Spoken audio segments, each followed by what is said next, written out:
This is Dr. Deepika. Dakshineswar காளி இப்போ தான் காளிகாட்டில் சக்தி பீடம் அம்பாளை பார்த்துட்டு தக்ஷிணேஸ்வருக்கு வந்திருக்கோம். அங்கே தான் அவள் அவ்வளோ அழகாக இருக்கா, கொஞ்சம் தரையிலேருந்து வெளியில் வந்த மாதிரி நாக்கெல்லாம் வெளியில் வச்சுட்டு இருக்கானா. இங்கே சிவன் மேலே அவள் வந்து கம்பீரமாக நிற்கிறா. அவளோட ரைட் ஃபுட் வந்து சிவன் இதயத்து மேலே இருக்குது, லெஃப்ட் ஃபுட் அவரோட தொடை மேலே வச்சுட்டு கம்பீரமாக நின்றுட்டுருக்கா. அழகான ஒரு பனாரசி புடவையில் காலில் மருதாணி இட்டு கொலுசு, அது உக்ரமாகவே ஃபீல் ஆகலை. பார்க்கும்போது அழகான ஒரு பொண்ணு வந்து அங்கே நின்றுட்டுருக்கா அப்படிங்கிற ஒரு ஃபீல் தான் வருது. எங்கேயுமே காளியை பார்த்து ஒரு பயம் அப்படிங்கிற ஒரு உணர்வு வரவே இல்லை.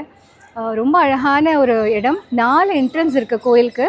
ஸோ நாங்கள் ஃபஸ்ட்டு ஒரு லெஃப்ட் சைடு என்ட்ரன்ஸ் போய் சிவனை ஃபுல்லாக பார்த்துட்டு திருப்பியும் மறுபடியும் ஒரு க்யூவில் நின்று நாங்கள் போய் நேருக்கு நேர் காளியையும் சிவனையும் போய் பார்த்துட்டு தரிசனம் பண்ணிட்டு வந்தோம்.